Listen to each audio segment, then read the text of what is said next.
నమస్తే.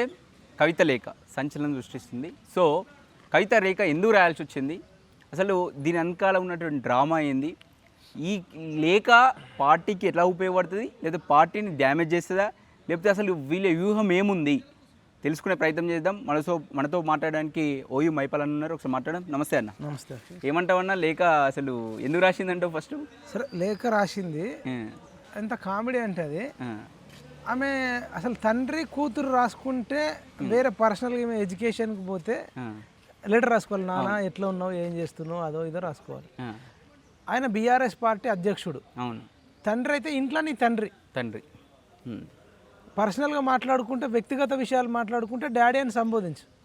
నువ్వు BRS party కోసం సంబోధిస్తూ రాసిన లేఖ డాడీ అంటున్నావు అంటే ఇది ఇక పొలిటికల్ పార్టీ కాదు, ఫ్యామిలీ పార్టీ అనేది అర్థమైపోతుంది. ఓకే. ఈమె ఒక సభ్యురాలు, బీఆర్ఎస్ పార్టీ నుంచి ఎమ్మెల్సీ, ఒక కార్యకర్త అనుకుందాం. ఇప్పుడు నువ్వు అక్షిత్ ఒక మీ ఇంట్లోనో తెలిసిన వాళ్ళ దాంట్లోనో ఒక తండ్రి ఎస్పీ ఉన్నాడు అనుకో, కింద కూతురు ఎస్ఐ జాబ్ వచ్చింది అనుకో, ఏదో ఒక కారణం చేత ఎస్పీకి ఒక లెటర్ రాయాల్సి వచ్చింది అనుకుందాం. ఎస్ఐ ఈమె కూతురు పొజిషన్లో ఉంది, ఆయన ఎస్పీ పొజిషన్లో ఉన్నాడు. అప్పుడు డాడీ అని రాస్తావా, రెస్పెక్టెడ్ ఎస్పీ సార్ అని రాస్తావా? రెస్పెక్టెడ్ ఎస్పీ సార్ అని రాస్తాం, అంతే కదా. ఎక్కడైనా అంతే ఉంటుంది కదా. ఇదేంటి డాడీ అని అంటే, ఇక్కడ అర్థం చేసుకోవాల్సింది ఏంటంటే, వీళ్ళందరూ కవిత, కేటీఆర్, హరీష్ రావు, కేసీ రావు, ఈ నలుగురు కూర్చుండి ఒక దగ్గర డిస్కస్ చేసి, ఓకే అంతా కూర్చుండి డిస్కస్ చేసి మనం నెక్స్ట్ స్టెప్లు ఎట్లేద్దాం, ప్రజల అటెన్షన్ అంతా మన మీద ఉండాలి. ఇది నెక్స్ట్ బీజేపీకి పోవద్దు, లేదంటే రేపు ఒక బీసీ పార్టీ వస్తే బీసీ పార్టీకి పోవద్దు, లేదంటే బీఎస్పీ పార్టీ వస్తే బీఎస్పీ పార్టీకి పోవద్దు. ఇప్పుడు కాంగ్రెస్ మీద ఇంత వ్యతిరేకత ఉన్న విషయం అందరికి స్పష్టంగా కనబడుతుంది అని మొత్తం స్కెచ్లు గీసినట్టున్నారు. గీసేసి ఒక సభ పెట్టిర్రు. సభలో జనరల్గా ఇది మన పితృస్వామ్య దేశంలో ఆస్తులైనా కొడుక్కే ఇస్తున్నారు ఇంతకాలం. కూతురు ఉంటే దాని కట్న కానుకలు ఇచ్చి పంపిస్తారు. ఇప్పుడు ఆడ ఆంధ్రాలో జగన్మోహన్ రెడ్డికి షర్మిల ఉండంగా రాజశేఖర్ రెడ్డి జగన్మోహన్ రెడ్డిని కొంత ప్రమోట్ చేసిండు. అక్కడ మీరు ఉత్తరప్రదేశ్లో పోతే అఖిలేష్ యాదవ్ను వాళ్ళు, లాలూ ప్రసాద్ యాదవ్ కొడుకు తేజస్వి యాదవ్ అని ఈయన. ఇట్లా నువ్వు ఎక్కడ పోయినా, ఇటు మళ్ళీ తమిళనాడుకు పోతే స్టాలిన్, అంతేగాని వాళ్ళ కూతురు ఇట్లా లేరు. ఇది అంటే అందరికి అండర్స్టాండింగ్ ఉంది. ఇప్పుడు కేసీఆర్ అంటే కేటీఆర్ఏ, కేసీఆర్ కు కొడుకు మీదనే ఎక్కువ ఉంటుంది అందరికంటే. అంటే అధికారం ఇచ్చే విషయంలో ఏదన్నా పెట్టడంలో కానీ, డబ్బులు ఇవ్వడంలో, బంగారం పెట్టడంలో, దగ్గరకు తీసుకోవడంలో కవిత మీద ఉండొచ్చు. కానీ అధికారం అప్పచెప్పాలంటే మాత్రం రాజుల కాలం నుంచి కూడా, నువ్వు మొఘలుల రాజులు తీసుకున్నా, హిందూ రాజులు తీసుకున్నా, ఇంగ్లీష్ రాజులు తీసుకున్నా, వంశపారంపరంగా కొడుకులకే ఇచ్చారు కదా. అంటే వీళ్ళకు కూడా పూర్తి అండర్స్టాండింగ్ ఉంది. కేటీఆర్ అవుతాడు, లేకపోతే నేను కొంతకాలం ఉంటా, నాకు ఆల్రెడీ ఇప్పుడు 70 ఏళ్ళు ఉన్నాయి, ఇంకొక 3 అయితే 73 అవుతాయి, ఇంకొక 2-3 ఏళ్ళు అట్లా చేసి నేను కేటీఆర్కి ఇస్తా, ఇంకా ఆయన కొంత ఉంటాడు, మీరంతా కలిసి చేసుకోండి అని వాళ్ళు డిస్కస్ చేసుకునే ఉంటారు. సరే నాన్న మీరు ఏది చెప్తుందని ఈమె అని ఉంటుంది.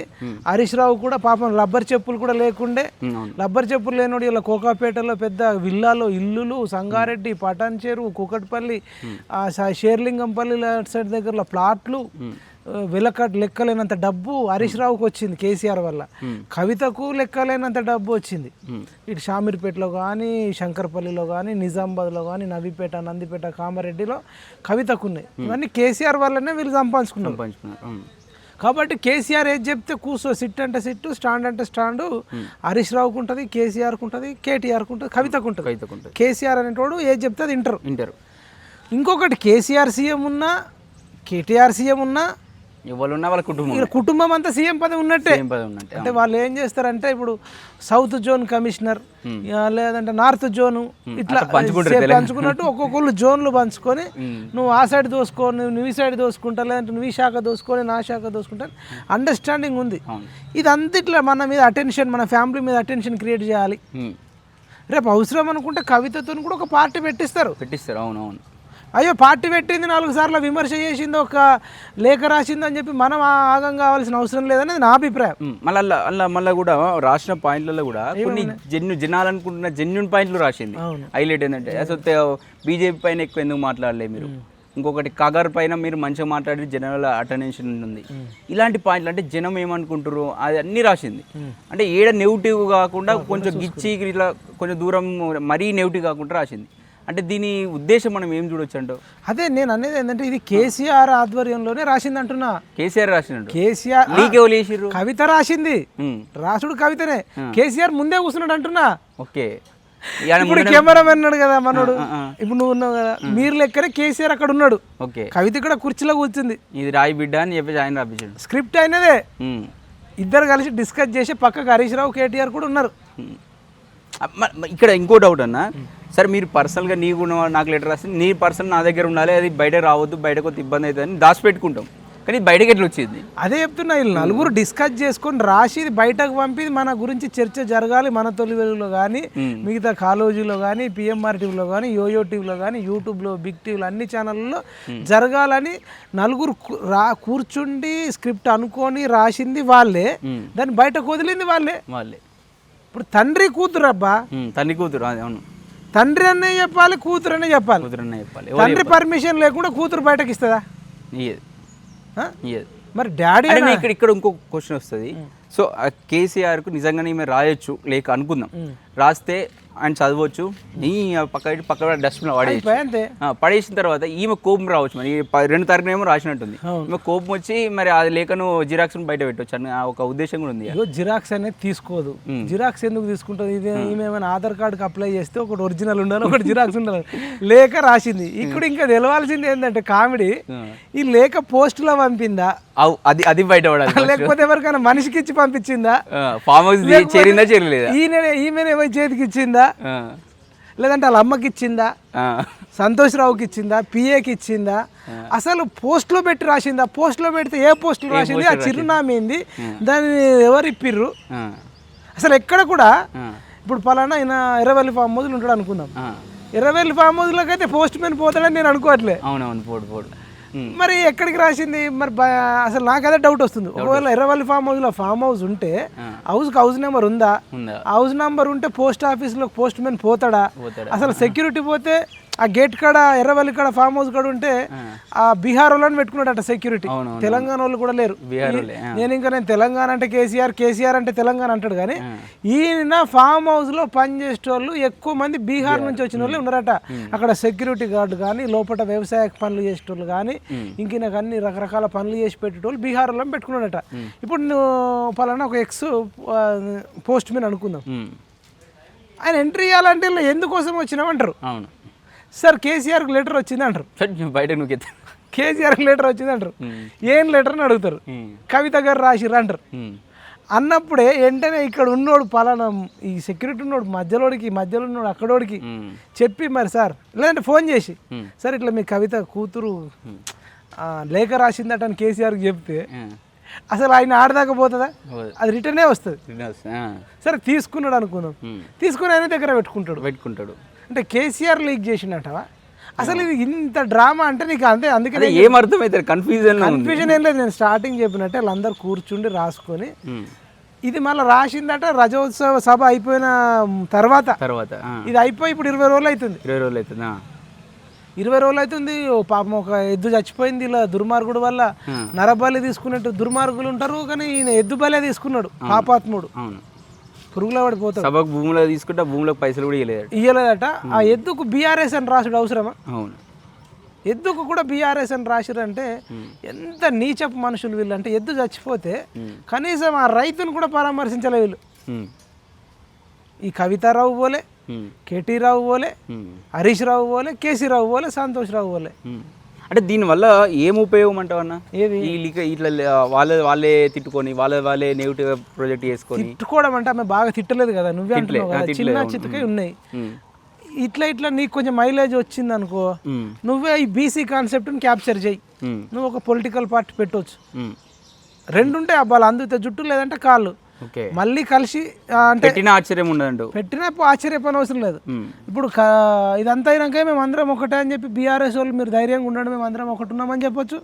లేదంటే ఈమెతో పార్టీ పెట్టించి మళ్ళీ ఎలక్షన్ టైంలో కలిసి పోటీ చేయొచ్చు. అంటే ఇక్కడ హైలైట్ ఎందుకంటే 2 జాతీయ పార్టీలు ఉన్నాయి, ఒక ప్రాంతీయ పార్టీ, ఇంకో ప్రాంతీయ పార్టీకి ఇక్కడ అవకాశం ఉంది. ఆ స్పేస్ ఇట్లా ఈమె చెప్పొచ్చు. ఇప్పుడు బీసీలకు ఇప్పుడు కవిత వచ్చి నేను బీసీలకు 50% రిజర్వేషన్ ఇస్తా, బీసీలకు 50% సీట్లు ఇస్తా, బీసీలకు బీసీ మహిళలకు మేము 50% ఇస్తాం, బీసీలకు 50% ఇస్తాం, బీసీలను అన్నిట్లలో ముందుకు తీసుకెళ్తాం, వాళ్ళకి సపరేట్ సప్లాన్ పెట్టి డబ్బులన్నీ నిధులన్నీ కేటాయిస్తాం, మంచికో 10 లక్షలు ఇస్తాం బీసీ బంధు పెట్టి అంటే కూడా ఆమె కోసం ఆలోచిస్తారేమో. అట్లా ఎన్ని స్కెచ్లు ఇస్తారు మనకు తెలియదు కదా. ఇప్పుడు బీసీ కాన్సెప్ట్ ఉంది కదా, బీసీలకు చట్టసభలలో అసెంబ్లీలు ఉండాలి, ఎంపీలు ఉండాలని ఆమె ఏదో ఒక లైన్ పట్టుకొని వెళ్తారేమో. పెన్ను వెళ్ళు పైసలు కూడా ఉన్నాయి, పైసలు బోలెడంత డబ్బులు ఉన్నాయి, అవతల ఎవడో క్యాచ్ చేసుకునేది ఎందుకు. ఇప్పుడు తెలంగాణ ఇక్కడ కూడా ఇంకో డౌట్ వస్తుంది. సరే మరి కూతురు కొడుకు దగ్గర రాజకీయం తెలంగాణ రాజకీయం ఉండాలని ఒక వ్యూహం కూడా కావచ్చు. పొద్దున ఎందుకంటే ఏదైనా కేటీఆర్ సీఎం అయితే హరీష్ రావు ఊకోడు, పక్క పార్టీలకే బయటకు వస్తాడు, లేదా ఇంకో పార్టీ పెడతాడు. అట్లా గ్యాప్ను ఆయన పోనీయకుంటే ఈమెను కూడా బయటకు పంపే అవకాశం ఏదైనా ఉంటుంది.